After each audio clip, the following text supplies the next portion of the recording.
Good Wednesday afternoon, Dog Nation. You know what time that means. My name is Brandon Adams. This is Dog Nation's recruiting insider Jeff Sintel, and welcome in to Before the Hedges, presented by Kroger, as we update you on everything going on with UGA recruiting. Later on, that'll mean taking a bit of a deep dive look at the one area I think that dog fans have some concerns about the current state of the 2020 class and the recruiting efforts overall. We'll talk defensive line a bit later on. But before we get to that, and before we kind of check in on all of the top targets and kind of everything else, there is some big news kind of off the top of the program to deal with. You wrote about this at DogNation.com. Monday going to be a big day around Dog Nation and around the Southeast as Tate Ratledge, the four-star offensive tackle, make his decision. This is a pretty big one here for Georgia and for Tennessee, the other programs who've been involved in Ratledge's commitment. We've now come to the end of that road for a player that I would suggest is a pretty high priority for the Georgia Bulldogs. Yeah, guys, I know maybe the most popular question I get, maybe even from this guy right here next to me, is they want to know, when's the next commitment coming? When's the next time Georgia can grab some momentum? Seems like Clemson and LSU have a stranglehold or a figure-four leg lock, as you would like to say. I do like to say that. On all the recruiting momentum of late. And so here's potentially a very big domino for the Bulldogs. Tate Ratledge, he comes from a Tennessee family. His father still has a Tennessee Power T on his vehicle. Darlington School is going to make his announcement, the nation's number 5 offensive tackle prospect. He's floated around 4 or 5 over the last few months. I think he's the nation's number 39 overall prospect on the 24/7 Sports Composite. Tate is down to the big orange Power T and the Power G. Going to make his announcement on Fox 5. That's a Good Day Atlanta program, right around the 9 o'clock hour on Monday morning. So Tate Ratledge is on commitment watch, and when he makes his decision, he will be on live television. Yeah, so that's a big piece of news there for the Georgia Bulldogs. You saw the edit from Ratledge that he shared on social media of down to just Georgia and Tennessee. That's a bit of a whittling down from where things have been really not all that long ago. I want to go back in time a moment to Jeff, when you had a chance to speak to him as part of an interview with Dog Nation. At that point in time, down to just those final 2, Ratledge wasn't quite ready to make that statement at the time. He also let us know that a lot of the media attention that he's getting on shows like this, and he will get on Monday when he makes his college decision, that's not necessarily what he's all about. In fact, here's what he had to say about that and a whole lot more recently. I'm not a big, put myself out there oh, I'm going to get all this media attention and stuff like that. So I might just do it simple thing on Twitter or something like that. If you had to decide tomorrow, if tomorrow was National Signing Day, do you know? I do not. I have no clue right now. Do you know which hats would be on the table, I guess, a little bit? Do you know who would be in it? If I had to say right now, Tennessee, Georgia, Alabama, Auburn, and Florida. It's interesting to hear a young man over the course of his process. He says, listen, I'm not that worried about the media attention. That's not something I'm not that interested in. I might just tweet this thing out at some point in time. And now you get closer to it. He realizes that people are going to care the decision that he makes. But he also says, I'm not ready to make my decision right now. This is going back when you spoke to him just a few weeks ago. I'm not ready to make my decision right now. If I were, I guess I'd include Georgia. I guess I'd include Tennessee. He mentions Auburn, Florida there as well. He mentioned some programs now that won't get that final consideration. And you watch this unfold over the course of these recruiting cycles when a player goes from a top 5 to a top 4 to a top, now down to just final 2 for Tate Ratledge. This is a pretty familiar process, the whittling down, and it's not really that big of a surprise to experts like yourself and to observers like myself. It's been Georgia and Tennessee seemingly for me for a long time when it comes to Ratledge. Yeah, one of the things when a recruit feels like he's almost ready, and Tate always told me that he was ready. He wanted to get this thing done before his senior season. He wanted to put focus on Darlington Tiger football. That means a lot to him. He's kind of like the captain of the offensive line. He's also the punter there, guys, if you can believe that. But he's one of those guys that kind of polices. I wouldn't know if it's a kind of a kangaroo court. You're not supposed to smile in pictures. You're not supposed to, do things that take away from the team. Darlington's going to smiling takes away from the team. It just takes away from the focus. You're about business. You're not there about happy or for the IG or for the ladies.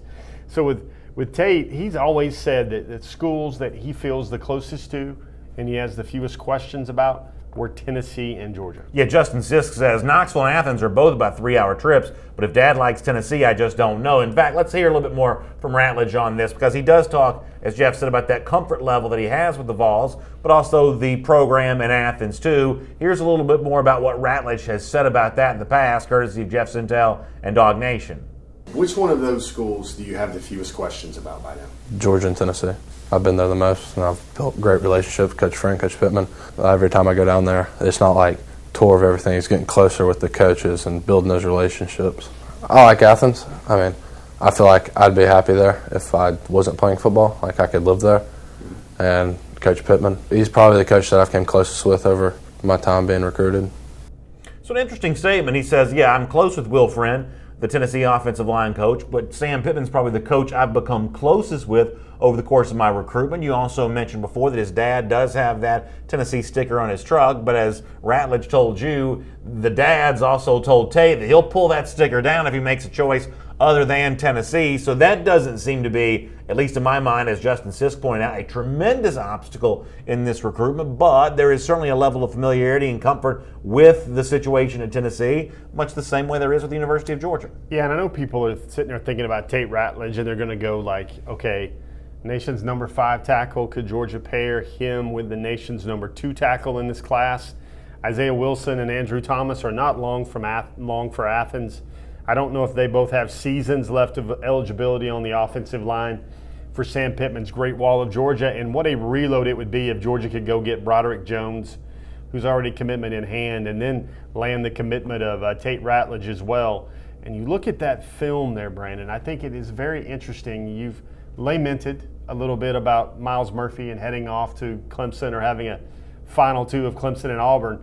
And it's kind of nice, it's kind of hopefully symmetrical for Georgia fans to see Murphy lined up with Ratledge and maybe think, well, we got a guy that can kind of counter your guy there down the line. Whether it's a Tiger in navy blue or a Tiger in purple, Tate Ratledge, if he winds up at Georgia, will have to block an edge man, much like Miles Murphy. It is interesting, you pointed this out, that when you look at the situation with Tate Ratledge, we are kind of getting down to the line on this decision. You mentioned what happened with Miles Murphy there, but he talks about those tackles, the fact that Georgia could lose both of those tackles, Andrew Thomas and Isaiah Wilson, and Thomas has been treated this way a lot by a lot of the media. He shows up in a lot of the early mock drafts.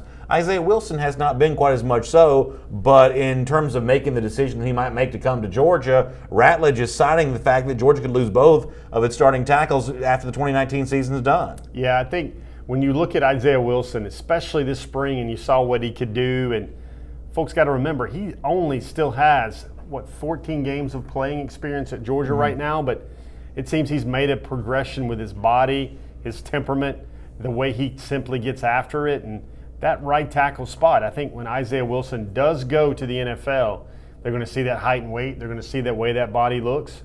And they're also going to sit there and see his agility and how he tests on a lot of those combine metrics. And he's going to shoot up draft boards, I think. All right, it's Jeff Sintel. My name is Brandon Adams. Coming up a little later on Before the Hedges, presented by Kroger, we'll take a look at where Ratledge lands on the list of top targets for Georgia in 2020. It's one of the staples that we do each week on the program. It's a good way to give you kind of some bullet point information on Georgia's top recruiting targets. We'll do that coming up in just a couple of minutes. Before we get there, I thought it was kind of appropriate to pair this story with another, at least I think of as an offensive line prospect. Maybe other folks now think of as a defensive line prospect because of his own wishes. That's Justin Rogers, the 5-star at Michigan, the same school that delivered Dwan Mathis to Georgia. At one point in time, Rogers was a guy that we talked about a lot as the next in line of offensive linemen to become really impressed with what Sam Pittman is selling. Things seem to have changed with Justin Rogers a little bit. There was some news, though. You reported at DogNation.com. Let me show you this on the screen to kind of recap what Jeff has had up at DogNation.com about what's next for Justin Rogers. And as I said, this kind of ties into what Tate Ratledge, one way or another, is going to do on Monday. I'll show you this here. Rogers is going to announce his top 5 here today. That's set to come up right about now. And then going to take an official visit to Georgia on May 17th. Then just a couple of days after that, going to announce his college decision on May 20th. This all, of course, coming from reporting, Jeff, that you've done at DogNation.com. At one point in time, I assumed that Rogers was going to be in this class. And now I have a very strong assumption that Rogers won't be in this class. Is Georgia still in the mix here at all with the official visit looming a couple days before the ultimate commitment decision is announced? Well, those popular crystal balls have him pointing to still Ohio State, Kentucky, and Tennessee. And really, Kentucky and Tennessee have taken maybe the most momentum with Rogers' recruitment over the last couple of months. But got to say, Brandon, this is a unique one. About this time last year, coming out of maybe the West End Zone reveal, right around August 1st, Georgia was the clear leader for Justin Rogers. Well, what changed? Well, a lot changed. First of all, he lost a star. He dropped from a 5-star to a 4-star. I think part of that had to do with him making some uncommon or unique statements about his future in college football.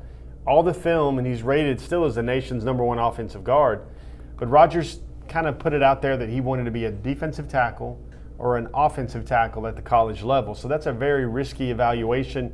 Not a lot of film there, but we harken back to last year in his junior film, and he was playing some defensive end.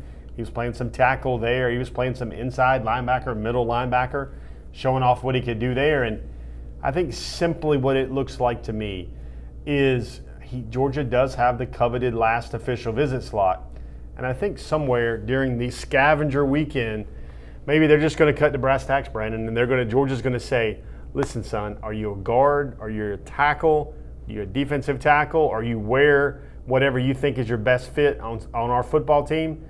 Maybe if Justin Rogers comes up with the right answers, maybe Georgia jumps back into that thing. But if it doesn't, I don't know if Justin Rogers ends up at Georgia. You mentioned Ohio State. At one point in time, Rogers was an Ohio State commit, I guess. Do you think a program like that, a program that recruits on a similar par to Georgia, would they offer Rogers a chance to play a position other than guard? Because my assumption is a school like Tennessee or Kentucky, a little bit more desperate for talent, would accept whatever Rogers says he wants to do because they just need players. Ohio State's going to be a little bit more picky, much the same way that Georgia's going to be. My assumption is that Ohio State's evaluation of Rogers is similar to Georgia's. We think if he's a top-flight guard, we're not necessarily going to put you on our offensive or defensive tackle board. Would Ohio State be the same way? Well, it's just hard to project right there because there's not a lot of film. And listen, Justin Rogers came to Georgia last summer and worked as a guard and was dominant as a guard and looked great as a guard. Well, Georgia doesn't have all that same data or all that same feeling there. Ohio State, much the same way. Those two programs are competing for championships. Ohio State especially, they have a depth on the offensive line. They have a lack of depth on the offensive line, a dearth of some of the players that Georgia has, especially proven players like Georgia has. I think the Buckeyes are going to break in 4 new starters along their offensive line this fall with one Justin Fields. So that'll be fun to watch and interesting to watch. But with Rogers, though, I think you're right. I think Tennessee and Kentucky can say, come on, whatever you want to do, we're happy to have you in our program. But I think it gets a little more unique and interesting for Georgia to sit there and go, okay, where's Rogers at on our board compared to a Nazir Stackhouse, compared to a Jake Hardy, compared to a Jacoby Cowan, compared to a Jamil Burrows, compared to an Alex Boogie Huntley? There's a lot of names right now for Georgia on the defensive line spots, and there's just not enough data to sit there and think, okay, we like Justin Rogers here or here. And then especially, we just spoke about tackles in this class, Brandon. Where does Justin Rogers fit in as a tackle at a place like Georgia with names like Paris Johnson and Tate Ratledge? And the other tackles are in the program right now. Cade Mays potentially switching to that position. Jamari Salyer, who's proven during spring practice at the SEC level, he can play the tackle position. With all due respect to Justin Rogers, his body of work does not stack up to that. Cade's played tackle in games. Jamari Salyer's played some pretty serious tackle during practice. I like Justin Rogers as a player, but those other guys just have a resume that Rogers as a rising senior high school can't match at that position. Yeah, it's not, you can't kind of like call out your position at big boy college football like the Bulldogs play. And it's basically, he's still rated, and interestingly enough, as the nation's #1 offensive guard. And you got to sit there. Well, guards don't normally project to tackle really well at all, and Georgia's got to go. If anything, it's the opposite usually. It's the opposite. You take an elite high school tackle and maybe make him an all-SEC or an all-conference type guard. So going the other way with not a lot of film, I think Georgia might want to just trust its evaluation on guys that have played the position rather than rolling the dice here with Justin Rogers. I agree with Bulldog Chris on YouTube, who says it doesn't look like this is one that Georgia's going to win, and it's kind of interesting how this changed over the course of the last few months. Go back to when Dwan Mathis announced his flip from Ohio State to Georgia. The video that we showed on Dog Nation Daily that day had been shot by Justin Rogers. He was as happy as anybody, but things in recruiting have a way of changing. That's Jeff Sintel. My name's Brandon Adams. This is Before the Hedges, presented by Kroger, the latest UGA recruiting news. It's all presented by our friends at Kroger. And don't forget, Kroger wants to remind you that Mother's Day comes up this Sunday. What better way to celebrate Mom than to make her a brunch on her special day? Well, everything you need to make brunch special is right there at Kroger, whether it be the bacon and eggs, the Prosecco to make a little mimosa. After all, you can't have a great brunch without a little mimosa. Little sparkling mimosas, well, you can get all the stuff you need from that right there at your local Atlanta Kroger. And happy Mother's Day to all the moms who check in on Before the Hedges each and every week. Fellas, I got to say this. If you don't win Mother's Day in your house, it's not a good weekend. Go out, go to Kroger, and win yourself a Mother's Day. Yeah, you will be a top target if you go to Kroger for Mother's Day. And speaking of top targets, time now to check in on the top 2020 targets for Georgia.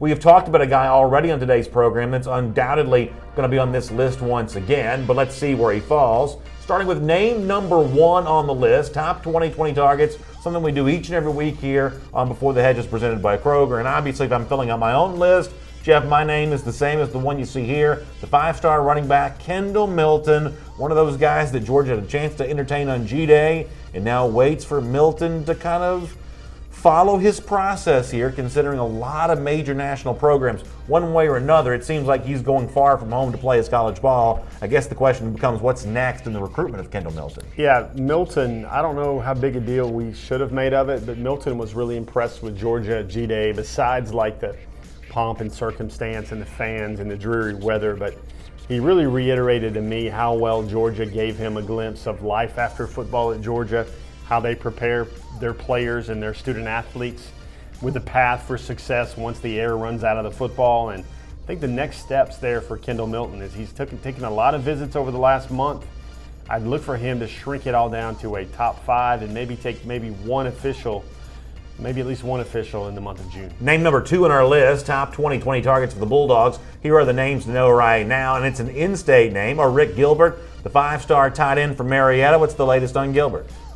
Gilbert and the Marietta High Blue Devils are in spring practice right now. Well, that's a good-looking spring practice to get a chance to go see him. Yeah, they're filled with a lot of top targets for a lot of schools. That's also one of those classic Georgia high school stadiums as well. I love the way the neighborhood kind of backs up to the end zone there. That's a pretty fun place to go watch a high school game. Been going to that stadium and watching high school games since Eric Zier was a prospect coming out of Marietta. And that team's loaded. They got lots of players.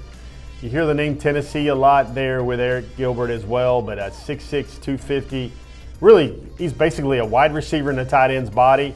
Sometimes he and I laugh about it when we talk about, so should I write it? You're a tight end in a wide receiver's body, or a wide receiver in a tight end's body? Or you're a tight end that catches balls like a receiver, or are you a receiver that's big enough to play tight end? Young man can do it all. That's why he's the nation's #1 athlete. And that's why he's also number 2 on our top 2020 targets list here on Before the Hedges presented by Kroger. Let's now check in on name number 3 on that list. How about Keely Ringo, another guy that was at G-Day, but in the challenge of recruitment, Ringo a little farther away. You got to go to Arizona to get him, and you've got some other big foes to deal with. It sounds like there are a lot of schools who are going to try to keep that visit high that he got from coming to Georgia for G-Day. They're going to do their part to hope that wears off. Ringo, I say this every week. I think pound for pound, he's the best player in high school football, at least what he can do from a game standpoint, what he's done on tape. Young man, 6'2", 210, and he runs 10.4s in the 100 meters. Track guy, we know how Kirby Smart and the Georgia staff loves those track guys. I would look for Keely Ringo to continue to make visits, be very interesting. We spoke about that scavenger hunt earlier in the show. That's the weekend of May 17th. It's when Rogers is going to be in town, when Seth McGowan's going to be in town. Very interesting to see what top targets show up for that scavenger hunt weekend as well. Devin Glenn says the chances are better than 50% that Georgia gets Keely Ringo. Above 50% in your mind? Yeah, I don't know if I'm gonna go down that route right now, especially with a guy like Keely Ringo. I would say simply this: I think the decision, when it's all said and done, will come down to Texas or Georgia. Texas or Georgia, I think, would be the ones that would be the last team standing in that recruitment race. Let's see the next name on our top 2020 targets list here. It's an update we provide for you on Before the Hedges each and every week, and it's the name we mentioned before, Tate Ratledge, the offensive lineman. He'll make his choice on Monday. We highlighted that off the top of their program, and because of the uncertainty with Andrew Thomas's future and Isaiah Wilson's future, and just the somewhat thin nature of that position in comparison to the guards and centers, tackle's a key position for Georgia. Dogs may not have to wait long to find out some big 2020 recruiting news with Ratledge set to decide on Monday. Yeah, and I think not to try to sound too clever or attempt to sound too clever, but should young Ratledge choose Georgia, I would think some talented graphic artist might come up with something like the Tate Center with Big Tate hovering behind the Student Center at Georgia. You know how the Tate Center, if those of you who go to the games know, it has that sort of brick-shaped G. Maybe you take that and do like a brick-shaped T, although you got to be careful doing that. Ooh. That starts looking too much like Tennessee. So you got to be careful how you do it, but there's something to be done there. Yeah, like much how the Tate Center kind of blocks out a little bit of your view on Sanford Stadium on game days, I think Tate Ratledge could possibly do that for Georgia as well. Nager Yang says in our Facebook comment section, by the way, Tennessee would be a terrible pick for Ratledge. So if you want to know the way our audience feels right now, choosing Georgia over Tennessee is the right choice, according to at least the folks watching on Facebook right now. Doesn't surprise me that our audience would think that Georgia is a better spot than Tennessee at this time for young Ratledge. Let's see the next name on our top 2020 targets list. We just showed you Tate Ratledge a moment ago. Name number 5 on that list, the 5-star linebacker Mikhail Sherman. We'll give you an update on Sherman from social media later on in the program. This is one of those guys that seems to be closer to the end of his process than he is to the beginning. I think a lot of the Georgia fans kind of getting on pins and needles a little bit about Mr. Sherman. Yeah, Mikhail is a very interesting recruit, very passionate, one of the most unique recruits I've ever come across when I've been doing my reporting. And he also goes by the name MJ. Most of the folks know him as MJ Sherman. But Mr. Sherman, nation's number 2 outside backer out of Washington, D.C. The Bulldogs want to pull one of those big trophy recruits out of the DMV fishing hole. Currently right now, he looks to be the biggest and the highest rated target they could potentially pull out of that hole. That big target indeed, one of our top targets for 2020. The next name on that list as we roll ahead here on Before the Hedges presented by Kroger, it's Darnell Washington, the 5-star athlete, we'll call him a tight end from Las Vegas, and the possibility still looms that Georgia could get both these top flight tight ends, both Washington and a Rick Gilbert. Yeah, that would fix a lot of worries for Georgia in terms of athleticism and athletes in the tight end room. Folks got to remember, after the 2019 season is over, Eli Wolf will not have any more eligibility. Charlie Warner won't have any more eligibility. And then it will just come down to Rylan Goede, John Fitzpatrick, and Brett Seither. Obviously, Georgia needs about a couple more guys there. Name to think about there is also Theo Johnson out of Canada. He's also the nation's number 3 tight end. He was also at Georgia as well. So look at Todd Hartley working the trail. For some reason, he can't pull in Washington or Gilbert out of Nevada or Marietta. He's got his eye on another potential Bulldog. Boy, you want to talk about 2 very different recruiting trips, the one you take to Las Vegas, the one you take to Canada. My guess is those are very, very different restaurant options for those 2 in-home visits. Yeah, and you look at Theo. He was there at Georgia on G-Day as well. And I tell you what, Mr. Todd Hartley, should he end up with any 2 of those 3 names, I would think he'd be feeling pretty good about his tight end room after that. Well, I certainly would be feeling pretty good and feeling pretty good about the rest of the names on our top 2020 targets list. In fact, let's take a look at the next one right now.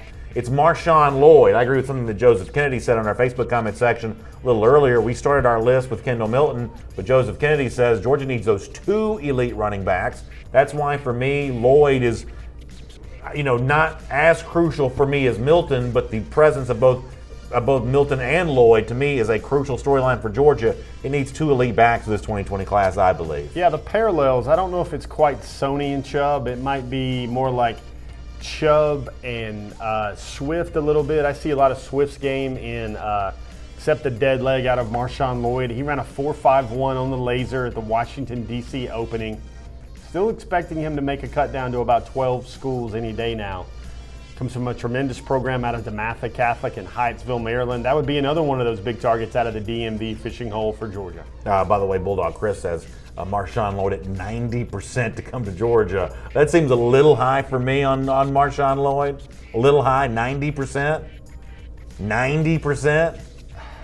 I think your target number would be 99.9, wouldn't it, sir? I mean, that's what I'd like to see him at, but 90 seems a little high on that. Nonetheless, let's go to the next name on our list. After Marshawn Lloyd, name number 8. How about Andrew Rame, another one of these offensive linemen out of Oklahoma Sam Pittman has had some success with. You profiled Rame at Dog Nation.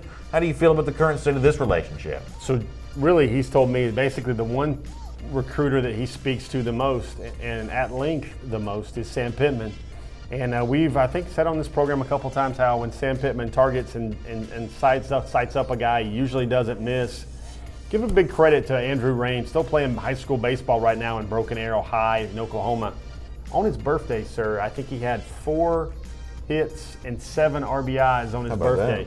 Again, very uncommon to see a 300-pound lineman mashing on the spring baseball Shades scene. of Mickey Mantle, the pride of Commerce, Oklahoma.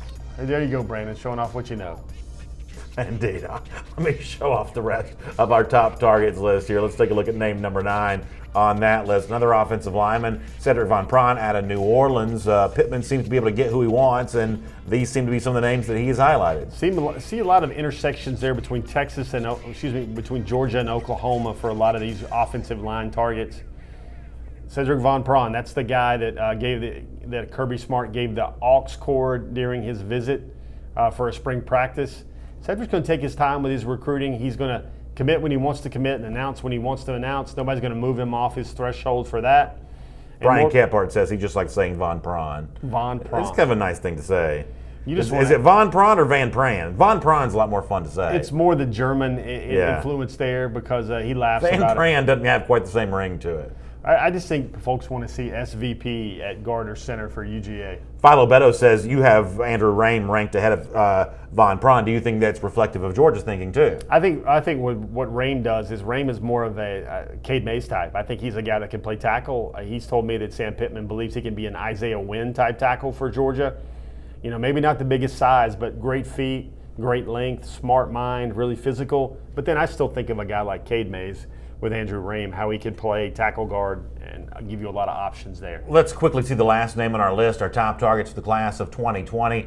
Name number 10, another offensive lineman, Paris Johnson. Once again, Johnson, just given his list of suitors, I find it interesting that he would rank below the other offensive linemen. Well, I guess this is probably maybe Brandon's influence or way of thinking at looking at the top targets list. I think if Georgia got Broderick Jones in this class and then say that they get some good news from Tate Ratledge on Monday, then Paris Johnson is not quite the luxury item, but it is kind of overkill going to get the number 1, the number 2, and the number 5 tackles in one class to replace 2 great talents like Isaiah Wilson and Andrew Thomas.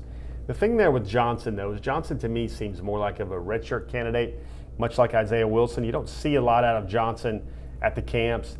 His work in camps is not really out there where you truly know if he's the nation's number 1 tackle or not. Of course, all the physical boxes are checked there with Paris Johnson. He's actually going to move away from St. Xavier High School in Cincinnati to another school in Ohio so he can graduate early and enroll early at the school of his choice in January. The schools you hear there with Paris Johnson, LSU, Ohio State, and Georgia, sounds like it's going to be one of those 3 at this time. I got to agree with something that VTW said in our YouTube comment section. How are you not going to have any defensive linemen on the whole list?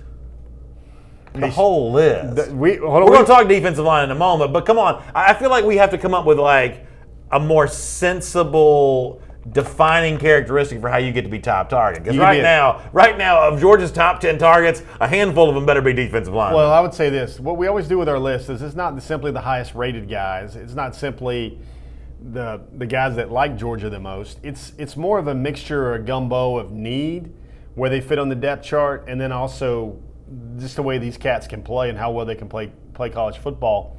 But I don't know if our crack staff was able to meet the needs of our viewers or not, but I can see where you're coming from, Brandon, with that. I can see where everybody out there is coming from. So we also have others to know that will debut this week. For all those folks that want to see all those folks that want to see a little bit more about their defensive line targets and other names in the mix there, well, I'm going to rub the magic lamp, and hopefully the guys behind the glass put up our others to know. All right, so here's the others to know. And a lot of these are defensive linemen. Jay Hardy, Alex Huntley, Jacoby Cowan. You get another tie-in in there. We talked about Theo Johnson a little earlier. Another running back, Seth McGowan, Justin Rogers, that we talked about. So Zykevious Walker, who has been in the top targets list, how does he get bumped off for all these offensive linemen? Georgia's got 75 offensive linemen. We can't make room for Zykevious Walker in the top 10? You're just wanting to get a defensive lineman in the top 10. I'll say this to all the good people out there. The person that was inside the top 10 was Jacoby Cowan. Yeah. He was right there at number 10. And then we started thinking about things and looking at things. And Jacoby Cowan also tells me, Brandon, that he will be a part of that scavenger hunt weekend. And it's interesting with Cowan how he was a defensive end. Now he's about 6'6", about 250 to 270 right now. He's now seen as the nation's number 13 defensive tackle.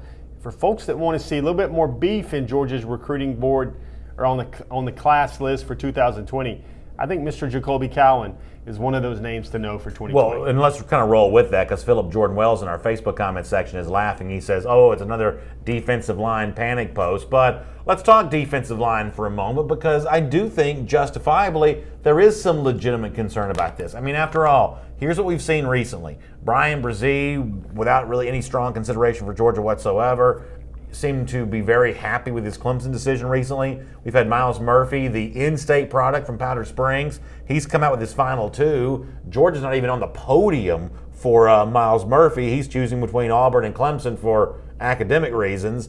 You know, this is one of those moments where, I mean, Murphy and Brzee, admittedly, were names that people like me hyped up a lot, and Georgia doesn't even really get into the medal realm with really any of these guys. So there is a need to know what is going on with defensive line recruiting and the names that you mentioned. Jay Hardy, who you've profiled at DogNation.com, Jacoby Cowan, who I know there's some good stuff coming up on the site about pretty soon, who you mentioned a moment ago.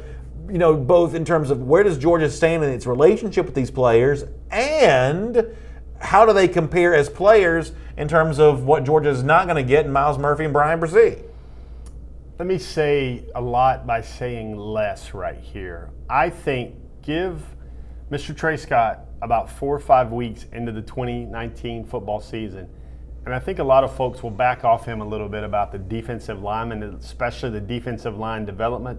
Got to spend some time with Zion Logue over the weekend in Murfreesboro, Tennessee. That young man is about 6'6" and some change, 300 pounds now, putting on some good weight. He, to me, looks like very much, we've kept talking about him as a potential Jordan Davis sleeper in the 2020 class, but now looks like he looks like a little bit like Jordan Davis as well, former basketball player as well, another one of those finds out of the state of Tennessee. And you start seeing, if Georgia can hit big on Trayvon Walker, hit big on Zion Logue, and then get some good depth from Timon Mitchell and Bill Norton, I think Trey Scott's reputation will be enhanced considerably. So it's interesting you bring this up because you mentioned Zion Logue in the Jordan Davis conversation, but I would have thought you would have said Timon Mitchell more in that conversation of the guy that can give you some beef there as a bit of a change of pace for Jordan Davis. I thought you would have said Mitchell more so than Logue. Well, let me be clear. I don't think it's a position to position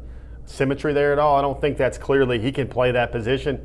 I was thinking more of the impact and the way a guy could come in and grab some key reps and key minutes and kind of stabilize things a little bit.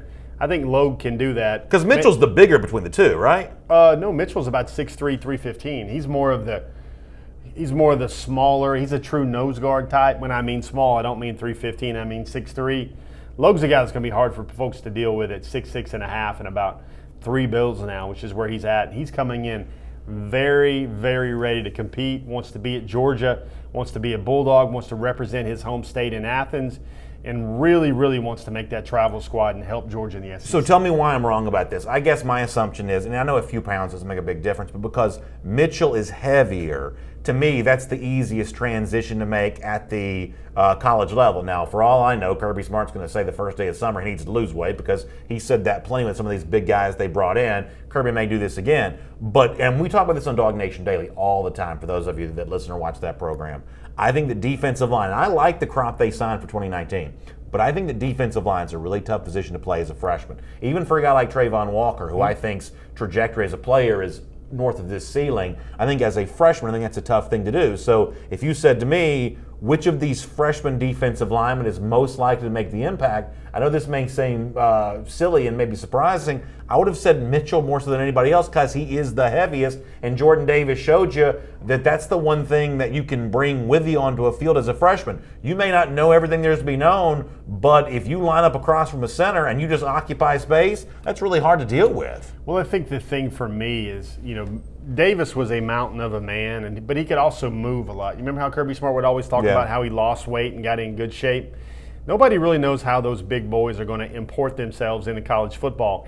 But when you see a guy like Trayvon Walker, you see a guy like Zion Logue, Those guys are big and they can move, and I think that's what's just been missing along the Georgia offensive line. Not just sponges to soak up blocks to let inside backers flow downhill. It's guys that can, Kirby Smart's even mentioned that thought about a twitchy three-techs or guys that are big and can beat blocks. I think what Georgia, especially with the early returns on the 2019 class, is they need guys that can penetrate, split gaps, and kind of cause havoc. We heard that before, or at least break down plays on the opposite side, on the other side of the line. And I think, with 2020 recruiting and the defensive line guys, it seems like Trey Scott just offered 2 more prospects out of the state of Tennessee today. One man's a 3-star, another 6'5", 260-pounder, and then another one in the 2021 class who has a very interesting story in Javon Nelson. A lot of Georgia ties there, but it seems like Trey Scott likes finding his defensive linemen in the state of Tennessee. And right now, if some names start to come in there in the fold, I think what everybody's looking for is not a big defensive end as of yet, like a Zacchaeus Walker who's going to play some outside or be a strong side defensive end. So who's going to be those guys that are kind of going to be like a Jonathan Ledbetter? Who's going to be like a Malik Herring? Yeah. Who are going to carry those roles for Georgia into the future? Oh, by the way, a lot of comments in this. Robert Barnes, Joseph Kennedy talking about all the defensive linemen that Georgia's going to lose one way or another off this year's roster. 6 or 7 guys. Which makes that really crucial for 2020. Brandon Vernon also a helpful reminder of all the defensive linemen from in-state that Georgia has missed out on, which is always kind of a fun thing to be reminded of. One thing that makes this really hard, guys, is a guy like Jay Hayes, for example. He came in, he had college playing experience. I think he was 4 or 5 years past his high school graduation class, so he was a grown man. Yeah. He was a graduate transfer. It was a risk worth taking. It was absolutely a risk worth taking. Yeah, but barely played at Georgia. Couldn't really solidify things when Georgia didn't have a lot of slobber knockers, alphas on that defensive line. I think that just shows you how hard it is to evaluate and plug and play guys into the system. Yeah, it was absolutely a risk worth taking, but didn't necessarily work out. Let me do 2 quick ones here. We talked about this on Dog Nation Daily this week too. Trevon Dexter, a Florida commit, recently showing off a picture of himself wearing a UGA uniform. In fact, we can show that to you right now. I mean, how real is this when a guy like that shows this picture? Is this trolling? Is this just trying to get some social media attention? Or is there a chance that Georgia could get in the mix for a guy like that? Because do you know about quickie 3 technique type guy, twitchy 3 technique type guys? To me, Alex Dexter looks like the kind of guy that could potentially have that set of him. He's already pretty big as a defensive end. I see him as one of those classic athletic inside defensive linemen. Well, first of all, he's probably considered right now Dan Mullen in Florida's most contested recruit, or better not lose this guy recruit. Of course, he can help Georgia. Of course, he's a great player, but man, he sent out a tweet recently where he was like, big announcement coming up, and it was on the heels of that tweet right there. And all the Florida fans started getting nervy-kneed or knock-a-kneed when they were sitting there wondering, and he had to come out with another statement and say like, this is not about my recruiting whatsoever, folks, so just chill, pump the brakes on that. But Brandon, look at that tweet one more time. Sometimes every tweet these young men have has nothing to do with recruiting. That might simply be the best picture of him praying, and he's got something going on in his personal life and have nothing to do with the University of Georgia whatsoever, or Florida, or anything whatsoever. Sometimes these kids, even the sides of themselves they show on social media, sometimes it has nothing to do with college recruiting whatsoever. That's a very generous description, I will say. It's a very generous description of that situation, but you may very well be right. One more name to mention here, a guy that just dropped the list of finalists. That's Amin Vanover. I guess while we're on the topic of this, tell us where Vanover potentially fits into all this topic as well. Defensive end. I think he's one of the nation's top 10 defensive ends. He's got Georgia in his top 10, and you wonder where Vanover fits. He loves Georgia. I think he even told one reporter for another outlet that Georgia might be his outright leader right now, but man, where does Vanover fit into Georgia's things? You got a guy like Zacchaeus Walker, you got Jay Hardy, you got Jacoby Cowan, got a lot of names in that. You got commits in the fold right now too. Yeah, I got a lot of big body defensive ends.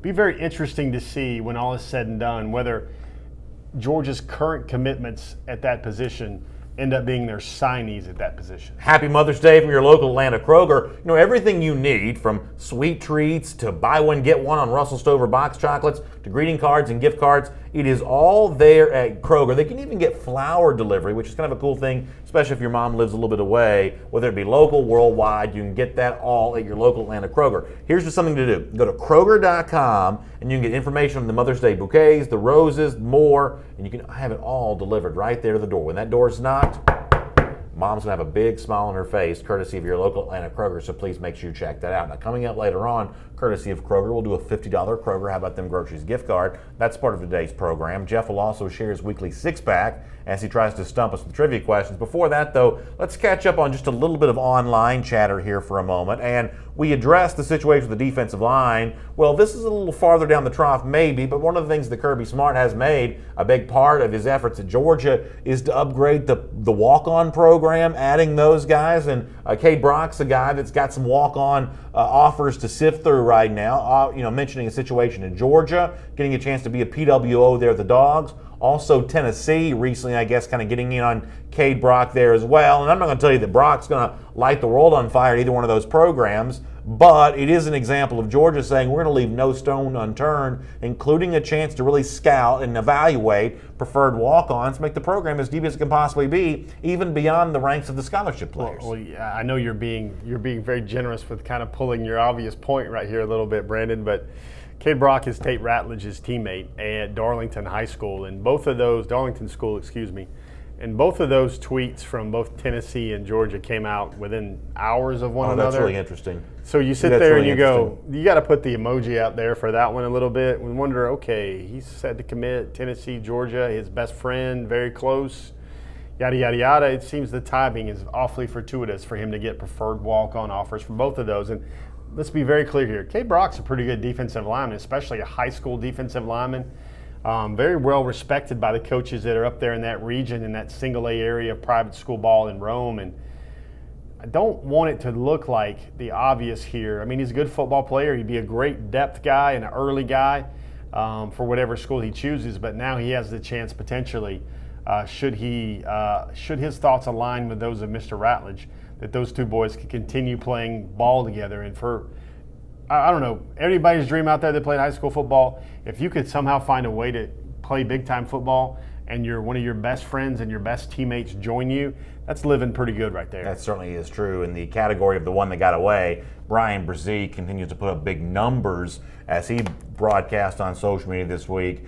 Pretty impressive testing rating there as a part of the opening qualifiers that are going on right now and some of the events like that. Brian Brzee continues to impress. 6'5", 288, astounding, but look what he does, a 4.80. Last year his 40 time Brandon was 5.3. Look at that 4.13 agility rating right there. To put that into perspective, I think that was what Nolan did. Nolan did a 4.10 in the 5-10-5 pro agility drill. Nolan is Afterburners turbo boost galore, and you've got a 288-pound, 17-year-old kid doing that. Broderick Jones is going to put him in handcuffs. Broderick Jones is going to put him in handcuffs.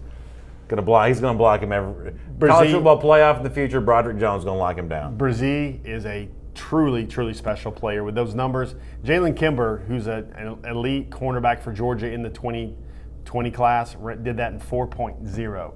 So he's only tenth of a second off of what Jalen Kimber can do as an elite corner. Thought this was kind of an interesting exchange. Mikael Sherman, who's not shy on social media whatsoever, and who's also kind of been out there with the, teaming up, playing together, kind of the idea of being package deals, had an exchange like that with the 2021 quarterback Caleb Williams. What did you make of this exchange between Mikael Sherman and Caleb Williams, and the fact that Sherman hasn't really been shy about doing a lot of this kind of stuff? So I think Mikael Sherman has natural leadership qualities, and whether he winds up in another top two with Georgia and Ohio State, man, we got a lot of top twos cracking around the world right now. Yeah. I like how the young men are just breaking it down and making it simple for folks. I'm sure hat sales are going down across the country because everybody's only buying 2 hats for the table rather than 5 or 6 or whatever. But Sherman, let's look at that tweet one more time. That is Caleb Williams, who was at G-Day and who was thrilled by what he saw at G-Day in the Georgia visit, getting a lot of good attention from the Georgia coaches.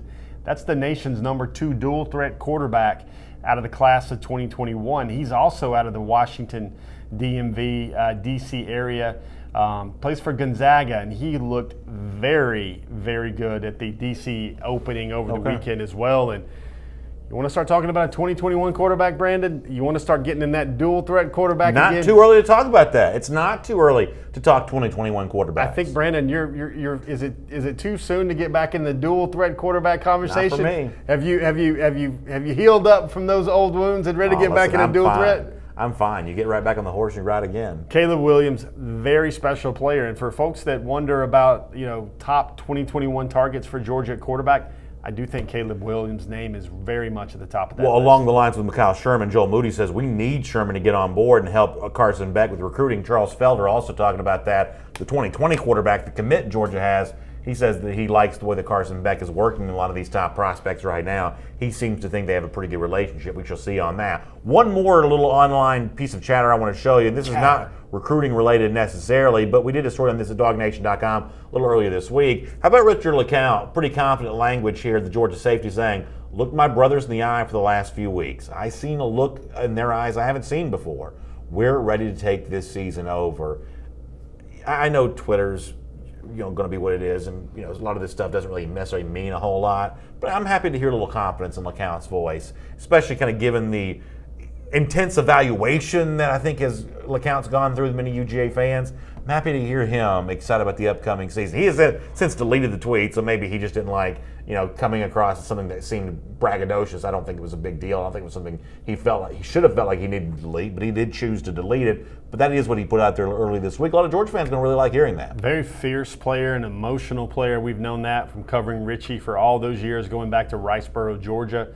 Carries the bat. It'd be interesting if he brings the hit stick back out to. I hope so. I love the bat. Back out to Georgia before games, and he's a guy who's been a fan favorite for the longest time, and I think there's depth to what he said there, Brandon, because he's talking about guys like Jeremiah Holloman, Andrew Thomas, Malik Herring, J.R. Reed, a lot of the guys that have kind of been with him at Georgia for 2+ going on 3 seasons now, and. I'm tempted to ask you, Brandon. You're so good with your faces, your listening faces, your talking faces, your speech faces. Not often as good as I want to be. But what would be? Could you even replicate what that look would look like? A look in my brother's faces that I've never seen before. Would that be a cross between? Well, that's a game face I can't duplicate. Game face? Would that be there's some pictures of Richard. It's the whole do more theme. This is a team this year that wants to leave no doubt about where it belongs to the college football playoff after being left out before. I get what the look would probably be, although I'm not probably tough enough to replicate it myself. That might be the look, folks, on your mom or your wife's face if you drop the ball on Mother's Day. That might be that same look. I've seen a look in my wife's eyes that I've never seen before. Sure. Don't be the guy that does not slay Mother's Day. That is exactly right. All right, we'll do a $50 Kroger How About Them Groceries gift card coming up in a moment. But each week here on Before the Hedges, presented by Kroger, Jeff likes to attempt to stump us, and most weeks he probably does, with his weekly 6-pack worth of trivia questions. And with that in mind, Jeff, the floor is yours once again. Wow, we got a lot to live up to. For I think the first time in weeks, maybe even months, last week's trivia 6-pack was the first one I did not hear nary a word of negativity from you about. Yeah, pretty fun questions. Now, the one with what I don't like is when you have like answer A and it's like 16 choices and answer B. It's a lot to process, but you did a good job. And it's a thankless, tireless job coming up with these questions each and every week. So there you go. Said the guy who nailed that question. I think he just wanted to make his degree of difficulty jack it up a little bit. But here we go, folks. Question number 1. This will be a recruiting potpourri of thoughts here. I got a little bit of NFL draft in my mind. I've got a little bit of recruiting classes in high and quarterbacks and everything else. So, folks, I'm going to teach you something a little bit here about Georgia a little bit. All right. How many times has Georgia signed an in-state quarterback over the last 11 cycles? 11 cycles. So that takes you back to what, the 2017 class? No, I mean not the 2017, like the 2007 class? 2009 class with Aaron Murray and Zach Mettenberger. Okay. So over the last 11 years, obviously Fromm would be one of those. Bryce Ramsey would be one of those. The aforementioned Mettenberger, I'll give you that one. Okay, yeah. Mettenberger there in the same year as Aaron Murray. Other in-state quarterbacks, I guess Hudson Mason would count in that regard. That gets you to 4.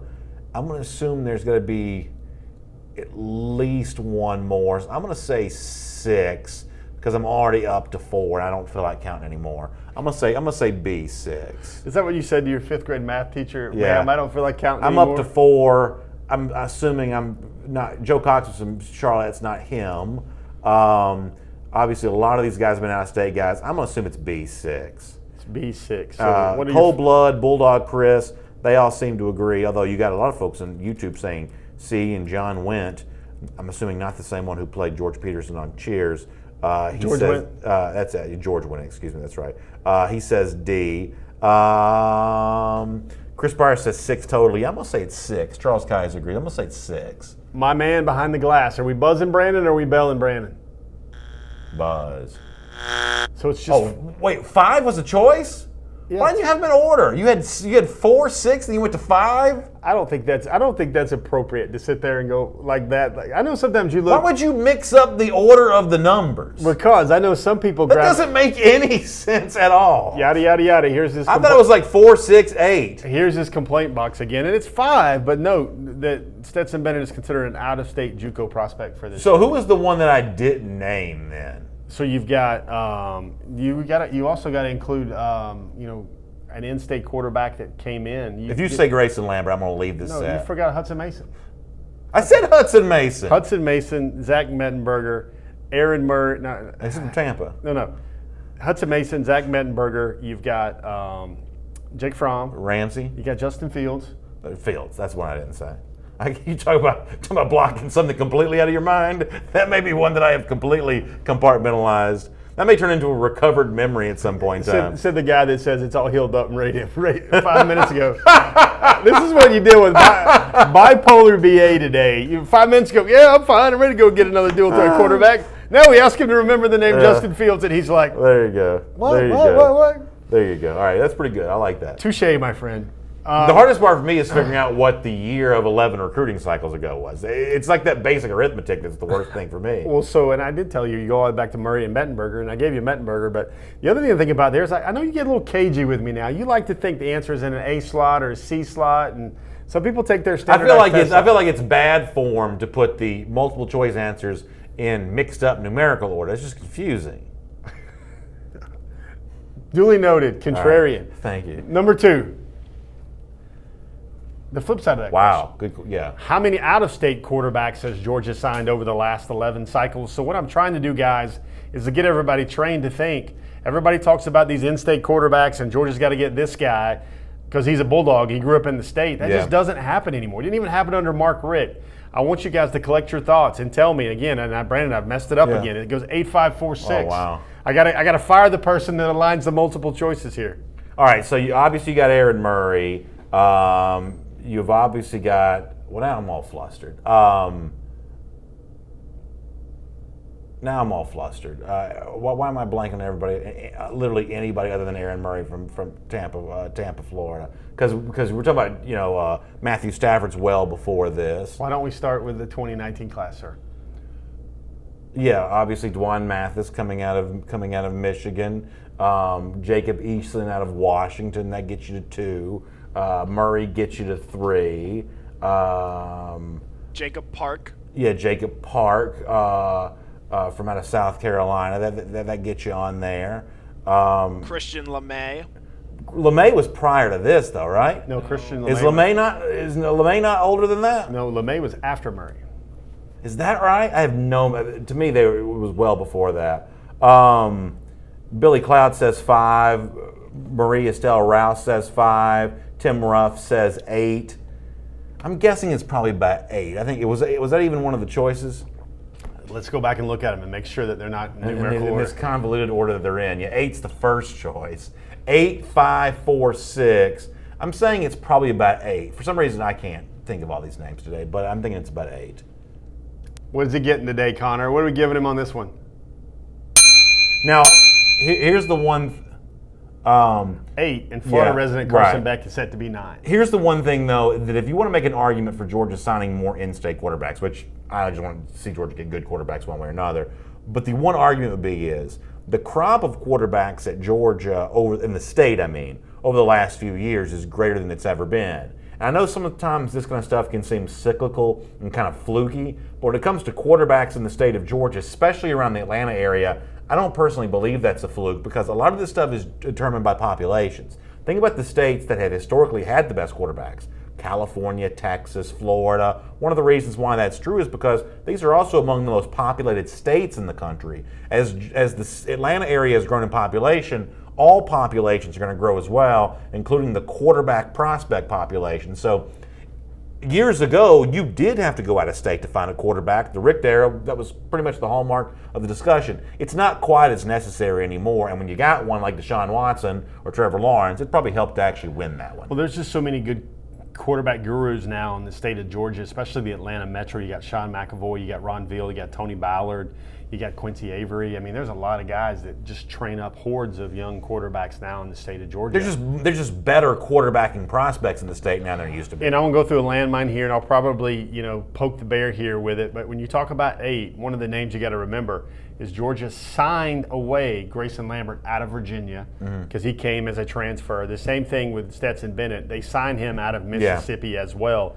So that's how you get to 8. But clearly, look at those numbers. Even though Bennett's from the state of Georgia. He's from Georgia, but they brought him in from Mississippi. That's why I considered him an out-of-state guy, because the team he was playing for was outside Sure, state. and that makes all the sense in the world. Yeah, so, I mean, historically, every program has had to go outside of Georgia for its quarterbacks. In recent years, there have just been better elite quarterback talent in the state than there used to be. Yeah, it's a good setup question, because Brock Vandegrift's in 2021. We just mentioned Caleb Williams out of D.C. in 2021. Shadur Sanders is in 2021. And then that 2022 guys, goodness gracious, A.J. Swan, the name Holden Garner out of Savannah, and Benedictine. You got Gunnar Stockton as well. There's going to be a horde of good quarterbacks in the state of 22 out of the state of Georgia, and the Bulldogs folks are not going to sign them all. And imagine there's going to be a lot of news on those guys throughout the summer as well. That's typically kind of a movement time for quarterbacks when they make a name for themselves on the camp circuit and everything else. So far, Brandon, you're 1 for 1, sir. I'm barely, I don't even know that I should get credit for the one I got right.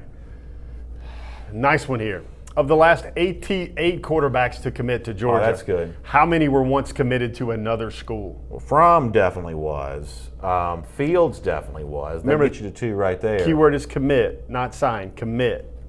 Yeah, well, Fromm was committed to Alabama. Fields was committed to Penn State. Yep. Eason was never committed anywhere, I don't think.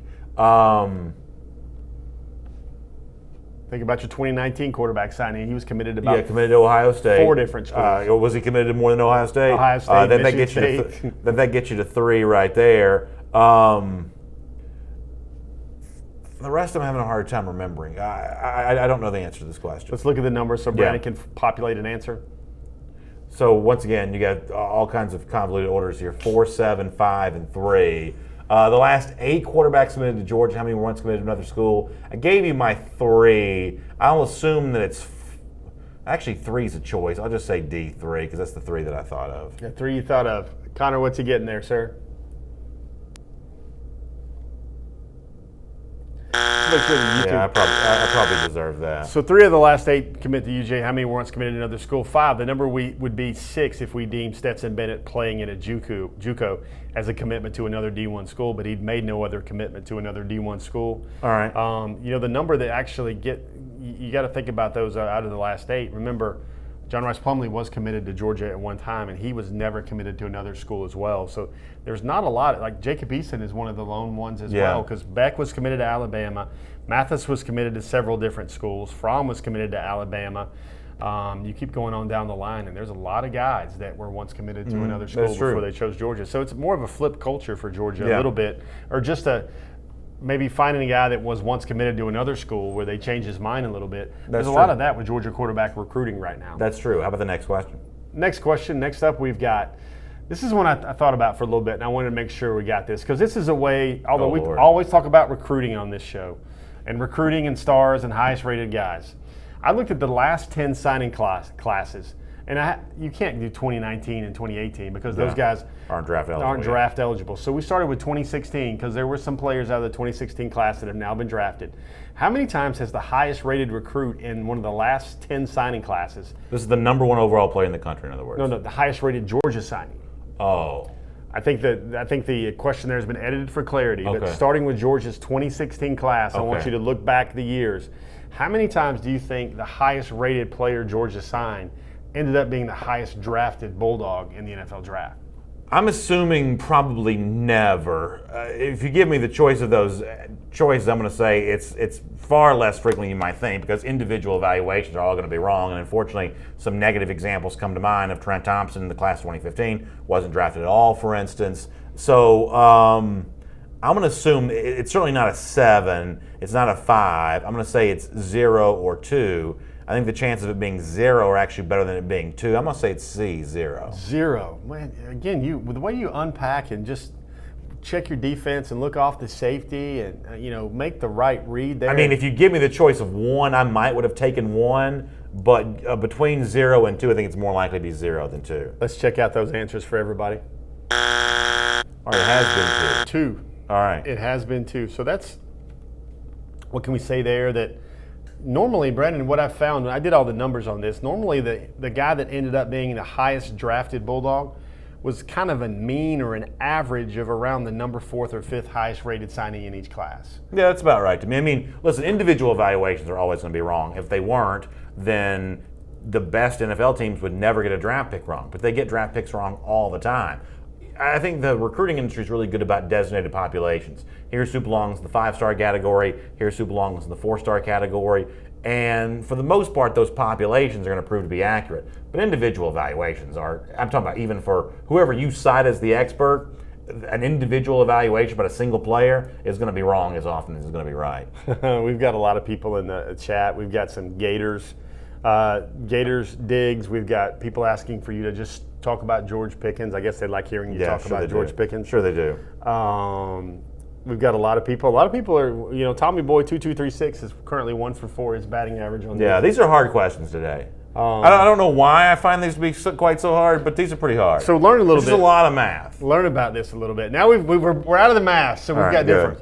So we said 2 times that happened where the highest rated signee ended up being the highest drafted Bulldogs. Right. Who were those 2 Bulldogs to sign as the highest rated player in the class and go on to be the highest drafted player in the class? Got your options there. You got Lorenzo Floyd and A.J. Green. You got Aaron Murray and Justin Houston. You got Roquan Smith and Lorenzo Carter. And you got A.J. Green and Alec Ogletree. Okay, this is really good. I think one of these has to be A.J. Green. And that means, do you pair Green with Floyd or Green with Ogletree? And given where he was drafted and kind of how he was viewed coming out of high school, a guy I saw play a good bit with his brother Xander. Was it Noonan High School? Is that where Alec Ogletree was? Yeah, I saw him play a good bit there. I'm going to say it's Alec Ogletree and A.J. Green. Let's check it out. Georgia Peach comes in with an A.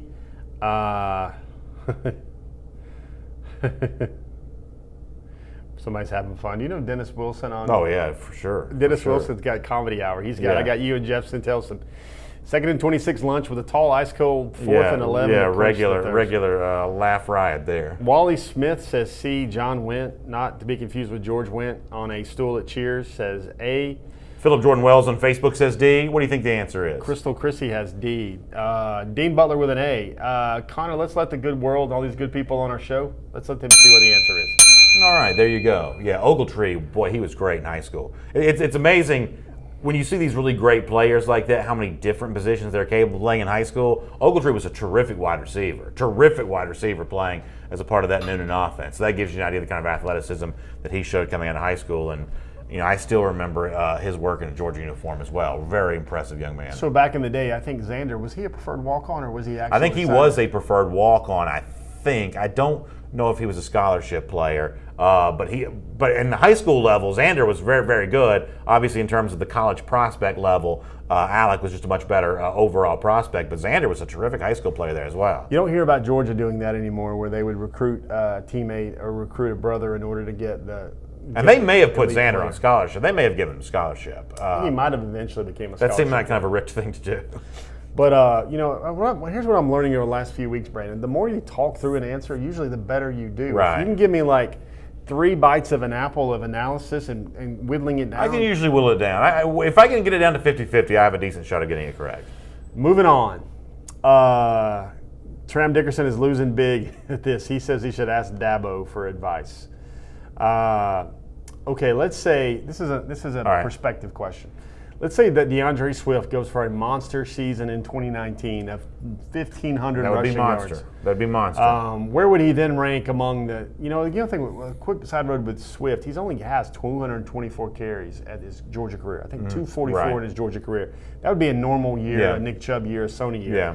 But where would he then rank among the career leaders in UGA history? If Swift went for 1,500, where would he get to? Okay, so it's going to be lower than you think because you said the carries he's had up to this point have not been as high. He's not going to get to where a Herschel is. He's not going to get to where Nick Chubb is. Who is third on the career rushing list for Georgia? Is it Sony Michel? Yeah, it is Sony Michel. Yeah.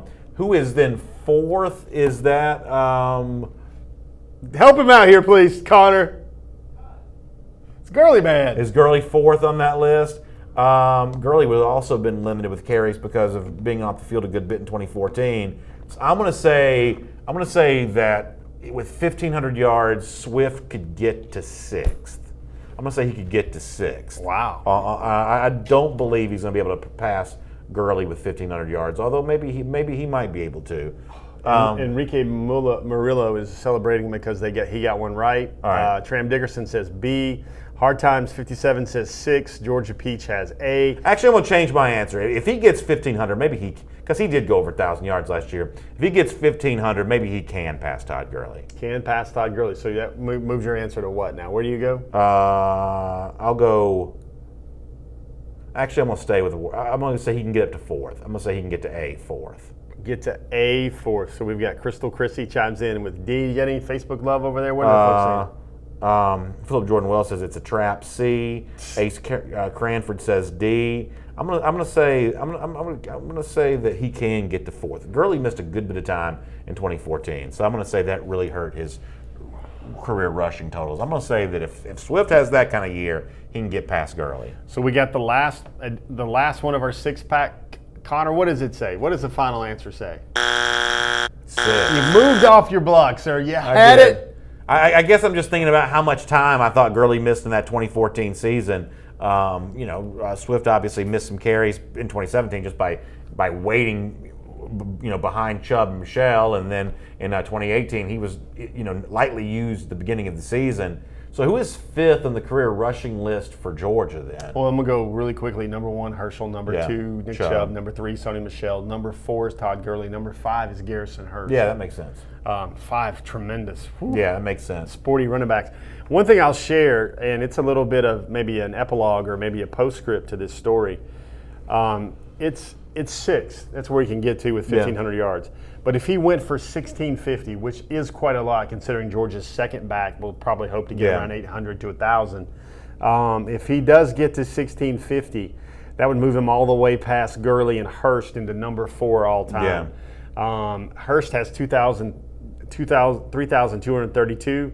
Swift currently with about 614 yards in freshman year, pretty good as the number 3 back. Yeah. And then over 1,000 last year. He currently already sits number 19 all time in Georgia history with roughly 1,600 yards. Yeah, I mean, Georgia had some backs during the Garrison Hurst era other than Garrison, Terry Harvey 91, Terrell Davis in 92, but neither one of those guys got enough carries to take away from Hurst's workload quite as much. So, the kinds of carry loads that previous Georgia running backs got, DeAndre Swift just don't get that many carries. Getting 1,650 yards to me would almost seem to be an impossibility. Well, you think about that though, but is it an impossibility to think that DeAndre behind this Sam Pittman Great Wall of Georgia that he can average 7 yards per carry? I think he'd certainly do that. So you look at DeAndre, if he gets 220 carries, he'll go for 1,500 yards at 7 yards per carry, and much less. You just got to wonder with Georgia, how many carries will DeAndre ever have a 25 carry game, a 28 carry game? Just don't know if that's possible given especially the depth and how Georgia likes to keep him fresh. Good stuff there from Jeff Sintel. Now let's put 5 minutes on the clock. Let's go hurry up with your questions and comments. And we'll give away a $50 Kroger How About Them Groceries gift card. Anything you want on the UGA recruiting subject. We'll take as many comments as we can here. In fact, let's dive into this right now. Joel Moody says if Zamir White stays healthy, we might have 2 1,000-yard rushers. I think Georgia at the very least needs 2 of those. I think between those 2 top rushers, whoever ends up being, I think you got to try to find a way to get 2,500 yards from that pair. I think that's fair. You may got to remember what Georgia did last year with Swift and Elijah Holyfield as well. I think that's what they're looking for, more of the same. Charles Felder says, Jeff, do we get our running back duo in this year's recruiting cycle? Looking at Georgia recruiting history, we always sign the Thunder and Lightning in our backfield. Who is in your crystal ball as close as Georgia gets there in that regard? I think Georgia gets 2 elite running backs in the class of 2020, and I think they will definitely all wind up within the nation's number number 11 running back. That's as low as the guy's rating can go, and that would be Seth McGowan. Here's a good question. Dapper Dan says, which is the best combo for backs currently on the roster to both equal that 1,000-yard number? Which is the top two tandem for you when it comes to Georgia running backs this year? I think Harrion would probably be the sporting choice. You can see James Cook getting 1,000 yards, maybe 500 receiving, 400 rushing, something like that. You know, you want to go with the heartfelt story about Zamir, and I think when he's ready to go, he will be a bear to get on the ground, much less chase down. But I don't know if Zamir is going to have 150 carries this year. I tell you that though, the closer we get to the start of the season, the more excited as a fan that I get about him, and the more I start to wonder: is that traditional idea of the two tandem running backs for Georgia? Is it more of a three-headed monster where all three share the load with each other, which takes the top number of carries for the top guy down a bit? I start to wonder about that possibility. Chris Branham mentioned Xavier Truss. With all the offensive linemen Georgia can still bring in for the 2020 class, what it has brought in, Chris wants to know how Xavier Truss fits into that conversation. Well, Xavier won't show up until late May. He's part of the second wave of the 2019 signees that will show up. I think Xavier and Warren McClendon are both kind of trending towards a redshirt season, which is good considering Georgia might lose all those guys. You saw how Owen Condon made the travel squad late in his true freshman season. That bodes well for his future, especially on those SEC road games. And one thing to think about here is you think about what could be the most amazing story for Georgia in 2019, besides titles and winning big games, but the roster development. If there's any way that Zamir is healthy enough to become a lead back or a primary back at Georgia, wouldn't that not only would it make Georgia's offense very effective, but wouldn't that just be the great feel-good story there? Yeah, it certainly would be. Alan Verbanchik asked about Georgia's leading receiver, who you think it will be. Is it J.J. Holloman. Is it too easy to say Holloman? Is there another candidate for that? This is like Brandon in his six-pack answers. He's sitting there, and you want to sit there and deviate and look around here, go there, go there. No, don't overthink it. That's going to be J.J. Holloman. Although historically we have seen some toggling around with those leading receivers for Georgia. Take a look at Terry Godwin last year, surpassed by other receivers in that pecking order. I think that Holloman can have a big year, but I don't think it's a guarantee that he's Georgia's leading receiver, although I think he's a pretty good candidate to do that. Chad Buchanan, back on the subject of running back, says, does Georgia get Milton and Lloyd in this year's class? That's certainly what Del McGee and Georgia would like to do. That would be the nation's number 3 and number 6 running backs right now. People like to throw out percentages. Let's just watch and see how things matriculate over the summer, especially with official visits, especially where they come back for unofficial visits.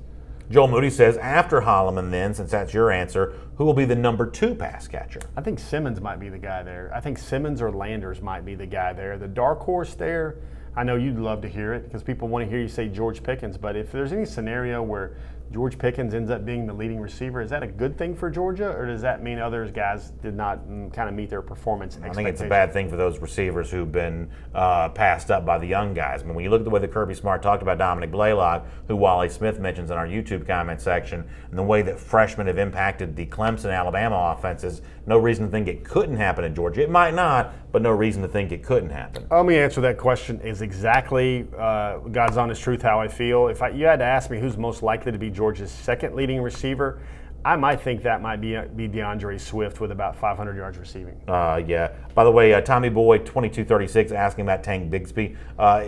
He comes up in our comment section a lot. How do you feel about Georgia's relationship with Bigsby at the moment? I think Georgia likes him. I think the one thing that keeps coming back up with Tank, we've said this on our show before, is I have a lot of folks, even high school football coaches, talk to me about Tank, and they're like, simply the conversation goes like this: are you telling me that Georgia has guys that they like better than just to take Tank out of the state of Georgia in this 2020 cycle?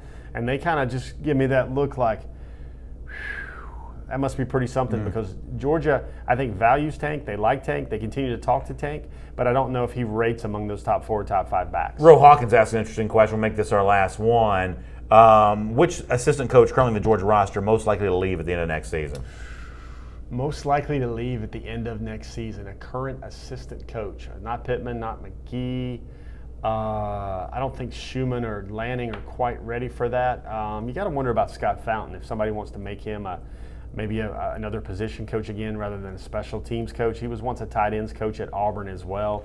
Let me do one more question, if you don't mind. Buddy Lee Zachary says, who's our next defensive lineman to be drafted going to be? Georgia hasn't had a defensive lineman drafted in a number of years. Who's the next defensive lineman to be drafted? I think that would have to be Trey Clark. I'm saying he might be the highest rated draftee because I think a lot of those guys. But David Marshall, I think, will get drafted. Remember, folks, the number one most used position, most drafted frequency position in the NFL draft every year, especially the last few years, has been defensive lineman. And you think about that, I think a guy like Julian Rochester, I think a guy like David Marshall, I think a guy like Trey Clark, those guys can all get drafted.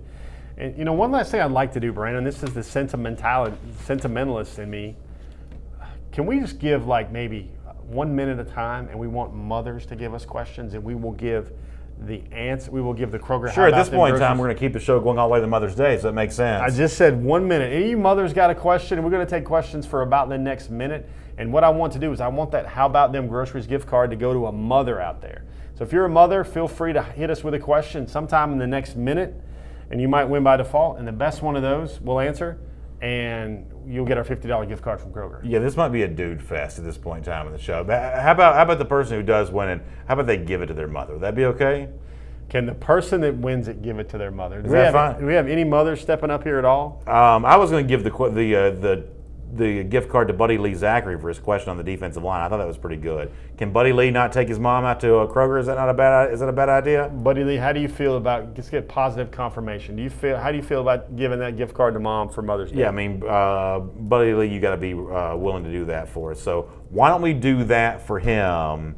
And why don't we kind of leave that at that, if that's okay with you? Quite all right, sir. I certainly appreciate that. Yeah, so Buddy Lee will be in contact with you and let you know how you can pick up your $50 Kroger How About Them Groceries gift card. By the way, speaking of Kroger, let me also remind you that as a way of saving here this time of year with Mother's Day coming up, Memorial Day weekend as well, you can get 4 times the fuel points on gift cards at Kroger right now, which is fantastic. All those different choices they have there at Kroger, Bath and Body Works, and Michael's kind of everything in between. It's all there. When you buy one of those, you get 4 times the fuel points on select days coming up on purchase between May 8th and May 14th, just in time for Mother's Day. So please take advantage of that right now. Starting today through the 14th, you can take advantage of that, get those gift cards and get those fuel points. Very quickly here, on a serious note as well, kind of a really tough situation that the Georgia Track and Field program has dealt with. One of the track runners for Georgia involved in a very serious injury involving a javelin. The good news is, looks like that young man is going to be okay here, but what a scary situation. For the most part, kind of averted, although I think some harrowing days. You read more about this at dognation.com, but Jeff, I know you're like me, sending our prayers out to the family impacted by this and the track program as well. I know that's an incredibly harrowing moment. A very tough injury happened on Tuesday. The world kind of learned about this here today. A scary situation. So our prayers go out to the entire UGA track family. Yeah, prayers obviously out to the Newton High School football family. That's where Elijah came out of. He came out of. And, the details out there, they've been released. It's called an accidental injury. It was really, Brandon, he was injured when he backed into a stationary javelin that was resting implanted into the ground. So everybody hears implanted and they think a wayward, an inaccurate toss by the javelin. Georgia's got a national championship type track team, so that was always one thing that made me wonder, how did that actually happen? Main things, he underwent surgery, he is in stable condition, and a full recovery is expected. Yes, so that's great to hear. More on that at dognation.com, and of course this track program's done great things for Georgia, and we hate to see them having to deal with that, but it sounds like better days are ahead for the young man himself and the program itself. So we'll talk to you next week here on Before the Hedges presented by Kroger. I'll see you tomorrow morning at 10 a.m. for Dog Nation Daily Live. Getting ready for Dog Nation Days of Summer. Can't wait to be a part of that coming up in the days ahead. More information on that at dognation.com too. Jeff Sintel will have you covered on the UGA Recruiting Beat at dognation.com coming up over the next few days. Also, y'all have a great day. We'll look forward to talking to you again soon right here on Before the Hedges presented by Kroger.